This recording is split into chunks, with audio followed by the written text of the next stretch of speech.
Okay guys, so we're here on the plate loaded leg extension. Okay, so what you're going to see about this one in particular, this hammer strength variation, is that it's isolateral. So what that means is that we can use both of these legs independently. Okay, so the tendency for most people when they hop into this machine is going to be to do two legs at the same time.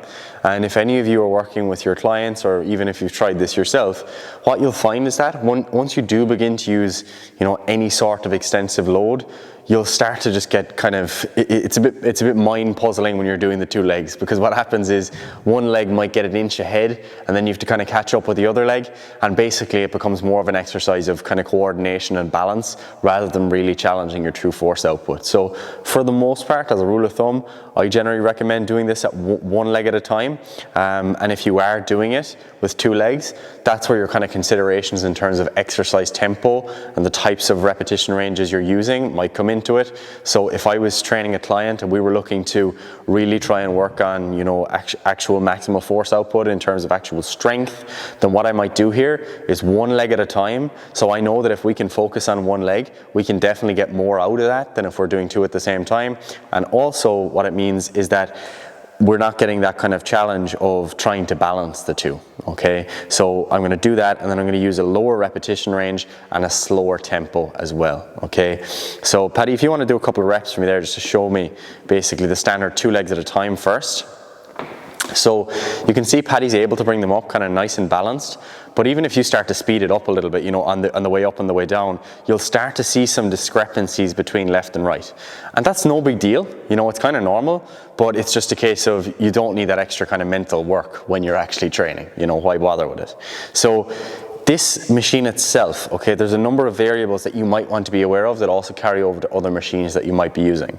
So the first thing, if we think back to the anatomy content that we've discussed, what we know here is that we're training the quads. And if we're training the quads, we know that there's four primary muscles there, one of which also crosses the hip. So what that means is that Paddy's actual bodily orientation overall matters here. So he's at, maybe a 45 to 60 degree angle in terms of seating here.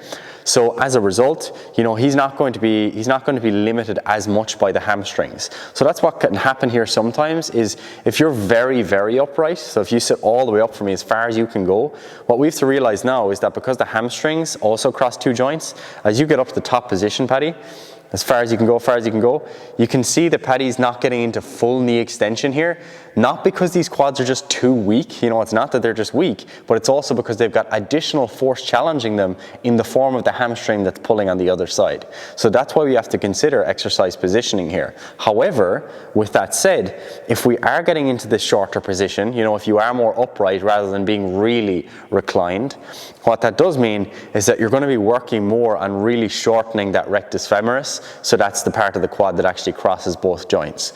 So, reasons you might want to do that would be, you might have a client who comes to you and says, I play football or some sort of sport, and every time I get into that position where that muscle is really, really short, it cramps or it just can't tolerate it. So, you could make the case there that could be a valid application of actually sitting forward like this, okay? So that's that. And then when you actually sit back again for me, Paddy, as he lies back further, this also actually has implications for, the biarticular nature of the quads. Because what you'll find with some leg extensions is that you can actually go all the way back to like a flat position. And what happens then, as he goes further and further back into that reclined position, is that now you've got the opposite situation. So rather than talking about the rectus femoris being short, we're thinking about the rectus femoris being long. So now in this case, as he gets to the bottom of the rep, there's going to be more force working on that rectus femoris portion of the quad in the stretched position, okay? So that might have some specific adaptations, in terms of actually strengthening that end range of that actual muscle, which isn't going to be taken care of in a standard leg extension or even in a standard squat. So again, this is where your kind of anatomical knowledge comes into actually setting up these exercises. Now, for the most part, we probably don't need to worry about that stuff too much, but it can help you to explain your client's experience. So if you do have a client who who's sitting into a leg extension like this, or one that does not recline, that's really upright, and you know that that individual, you know, doesn't have great hip flexion range of motion, they've reported really, really tight or stiffness in the hamstring area, then if they're not able to get up to the top position, it's not just because they have some deficit in terms of quad strength, but it could also just be because their actual hamstrings are not allowing them to get into that position. So what you could do to remedy that, in this case, Paddy's got the reclined leg extension here, so that's not a problem. We can just sit in that kind of leaned back position, allowing those hamstrings a little bit more freedom of movement. But what you could do in a standard leg extension, in some cases, depending on some of the other variables in the machine, is you can just move the bum forward a bit. Because if you move the bum forward a bit, now he's in a more reclined position anyway, so the hamstrings aren't going to be as lengthened because the hip isn't quite as flexed, okay? So that all depends on the machine itself and, you know, the types of adaptations that you're looking for. But the other thing that we're really looking at that's interesting about this machine is that we've got access to a seat belt here, okay? So you might be thinking, you know, why on earth would I want to use a seatbelt?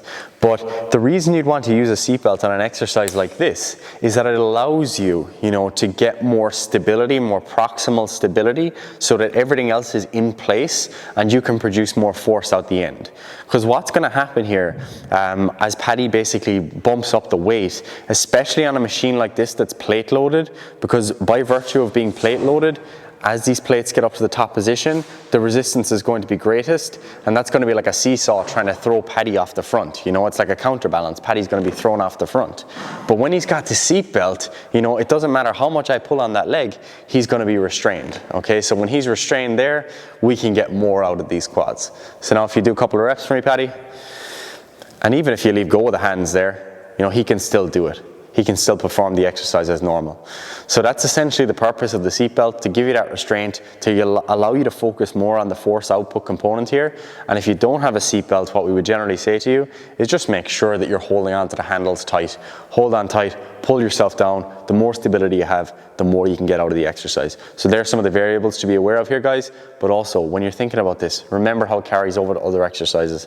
You know, this concept of restraint, you know, and thinking about unilateral versus bilateral, and the ranges of motion at different muscles and how that changes with seating position, etc. Think about how that carries over to the other exercises that you're performing in the gym.